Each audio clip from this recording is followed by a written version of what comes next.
Action India TV news, आपकी आवाज हमारी पहचान। वाढोणा वेडशी येथे फळ बागायतदार शेतकरी प्रवर्गातून शेर अली बापू लालाणी यांची राजीव गांधी कृषी विज्ञान प्रतिष्ठान अमरावती द्वारा आयोजित राज्यस्तरीय राजीव गांधी कृषीरत्न पुरस्कार त्यांना प्रदान करण्यात आला।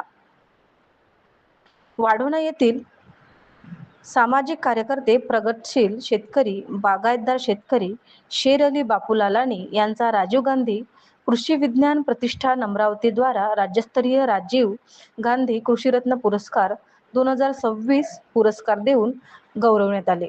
या सत्कार समारंभ कार्यक्रमाचे अध्यक्ष माननीय श्री वसंतराव पुरके सर, माजी शिक्षण मंत्री महाराष्ट्र राज्य, प्रमुख पाहुणे म्हणून प्रकाश साबळे, अध्यक्ष राजीव गांधी कृषी विज्ञान प्रतिष्ठान अमरावती, दिलीप काळे, पौर्णिमा सवाई, लहुजी आडे, सौ जयश्री मांडवकर, सरपंच वाढोणा बाजार, अरविंद वाढोणकर, जिल्हाध्यक्ष ओबीसी सेल तथा उपसभापती कृषी उत्पन्न बाजार समिती राडेगाव, अंकुश मुनेश्वर, संचालक कृषी उत्पन्न बाजार समिती राडेगाव, ज्ञानेश्वरराव मुडे, पडोळे गणेश फटिंग यावेळी मान्यवरांनी मनोगत व्यक्त करताना म्हटले की शेतकरी कुठल्याही एका पिकावर अवलंबून न राहता फळ बागायती शेती करून उत्पादन वाढवणे हे गरजेचे आहे।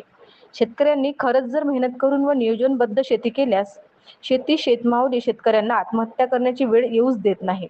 यावेळी परिसरात शेतकरी बांधव तसेच राडेगाव तालुक्यातील कृषी विक्रेते बांधव मोठ्या संख्येने उपस्थित होते।